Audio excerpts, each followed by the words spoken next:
So this is the second part of this video. If you haven't watched the first part, go do that. There's probably going to be a link in the description box. And yeah, here's the next part. Have we avoided the elephant in the room long enough?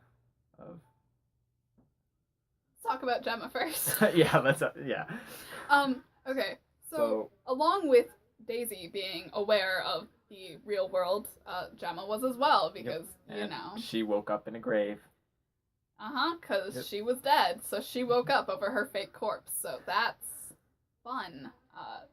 Not a way to come into a parallel universe. And obviously, Gemma couldn't be alive in this form because Ada wanted Fitz for herself, and she couldn't have an evil Fitz with Gemma. So, it just didn't work that way. Bye-bye, Gemma. Yeah, but so she goes and does a bunch of stuff, but she has been undercover in Hydra before, so she knows how to fight, which I feel like I think people she's still not a very good liar, but she's gotten better. Yeah, I mean, what do you do? She's improved a lot, but yeah, she's been doing brave things since season 1, though. Like, remember that time she jumped out of a plane?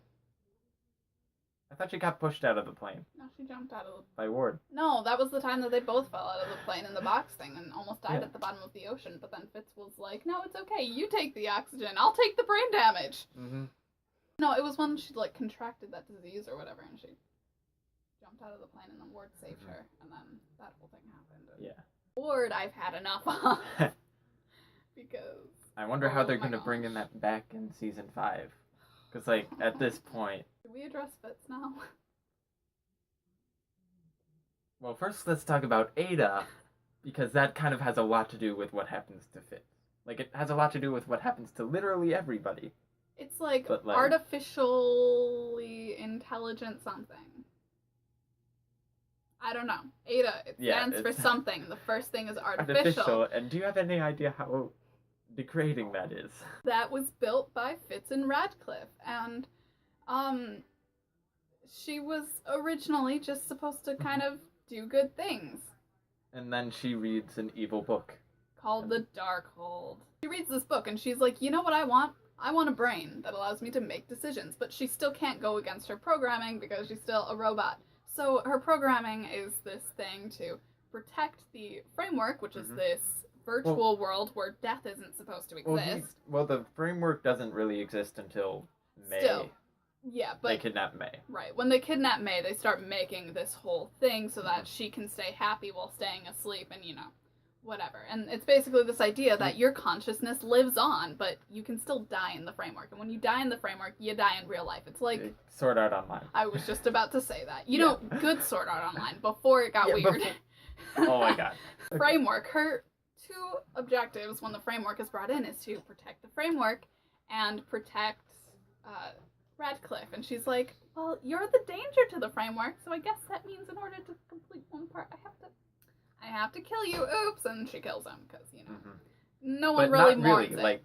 She keeps him alive. Well, he's still alive in the framework, but that's that was the exception. Right. If he was a part of the framework, if she protected the framework, she would be technically protecting him. Right. And so that was her whole loophole. Whoops. And she just wants that. So in the framework, she's controlling Hydra, and through controlling Hydra, she's collecting all of these Inhumans, and it's like, oh yeah, doing the whole thing of uniting people against their fear against Inhumans because they think that all Inhumans are inherently bad. There's obviously a political message in that. Yay. Marvel's being savage. And, she's doing all of this testing and all that stuff, which she's using Fitz for, and what she gets, she's doing... all the Inhuman powers. And it's crazy. And it's it looks like they're just torturing Inhumans as it would have happened if Hydra was left in charge, but in reality, she's collecting Inhuman powers so that when she turns herself into a real girl, she can have all of them. She's like, can we talk about how she names herself Ophelia? Because, have you read Hamlet? No, well, I've read bits and pieces of it, but I haven't gotten, So basically, Ophelia, she goes crazy, she drowns herself. Hamlet was like, "Get in a nunnery," and she was like, "How about I die?" Well, after Hamlet kills her dad. All she wants is to be real and experience human things, and then she makes herself into a real person, and she suddenly experiences emotion, for all of those people out there like me who don't know what to do with emotion, and then all of a sudden you're hit with one and you're like, what is this? Imagine that, but with every single emotion at once, and she goes crazy, which is extremely reasonable. It's like forcing a toddler to feel all of these adult feelings, and someone's gonna lose their mind. Because it's Thanksgiving, I had to deal with a few toddlers like yesterday. They're crazy. Toddlers are crazy. She loses her mind, and they throw her in this room to control her powers, because, they have all those rooms that basically just bounces off and they can't do anything, except she has so many powers that it can't contain her. Yay! And one of her powers is, oh yeah, that's right, teleportation. She's, like, jumping around, doing all that stuff, and killing people, as you do. I mean... And they have to trick villain. her. Everybody must die. They have to trick her in order to kill her, so that, and the Ghost Rider, which, the actual rider, not the person, really wants her dead because she shouldn't exist. Yeah. And the Ghost Rider wants a Darkhold. Well, I don't remember why. Because humans shouldn't have it, because they'll go crazy. Yeah, that happens. They'll abuse the power. Yeah. Does that have anything to do with, like, the Doctor Strange stuff? Because I feel like it does with all of the portal was exactly the same. Right, I was like, what's going on? And then all of a sudden he's doing this, and I'm like... Wait, Doctor... Wait a second. Because, Yeah. Yeah, so she does die, but after this whole complicated thing... She gets incinerated. Like, as the Ghost Rider does. With the chain thing that sets on fire, and then it's great. Let's talk about the Ghost Rider. Yeah, he shows up at the beginning, and he's cool, but like... I was excited because I already knew who he was. Yeah. Because I'm a nerd. Yeah.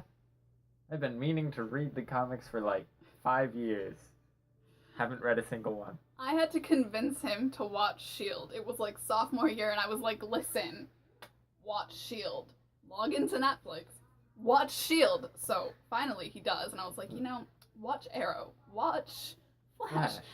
And then Legends of Tomorrow came out, and I watched that, and that was great. And have you even finished the most recent seasons of any of those? No. Ghost Rider. He's great. He's basically possessed by this thing, and it's this flaming skull thing with this chain whip that sets on fire and destroys bad guys. And it's basically... I don't remember why. Was it because... Oh, right. It's just seeking to right all the injustices. Yeah. And they run into him because of Daisy, right? Daisy, Daisy runs into him. Daisy runs into him because he's in the area hunting the same people she is. Right, and she's like, are you an Inhuman? And he's like, no, and so they're like, don't know what you are, and he's like, I made a deal with the devil, and we're like, oh. Okay. Okay. That makes sense. That's fine. I mean, like, you've got Doctor Strange, you've got everybody else in the Marvel Universe. He was a victim of a hit and run, and that left his brother handicapped, and his uncle, was it in... It was his uncle's car, but his uncle was fine. His uncle wasn't even a part of it. Okay, well, anyways, someone set that up, and it was horrible. So they eventually go into the prison, and Ghost Rider, takes care of all of them. And that's all fine. And then he, kind of disappears at the end of that. Yeah, he disappears, and then he shows up, the last 2 episodes. Right. All of a sudden, being in, right, at the end of the second to last episode, all of a sudden he just, shows up, and I'm like, I know you. Time. Because I was waiting for him to come back. And I'm like, wait, the only thing that could kill Ada is probably the Ghost Rider at this point. And then Ghost Rider comes back, and I'm like, you're here. But now that she's familiar with his face, she doesn't go anywhere near him and teleports out of there every time he's around. So the Ghost Rider chills out in Coulson's body so that they can trick her. And they do. Yay. And so she's dead. What about Radcliffe? That was the most abrupt death, by the way. His death, I was waiting. I knew they were going to cut him off. I knew they were going to cut him off, and then they kept but then he just kept talking. He lifts the glass, and I'm like, okay, it's going to disappear. The world ends not with a bang, but with a. It was just done. It was beautiful. It was poetic. He was not very nice.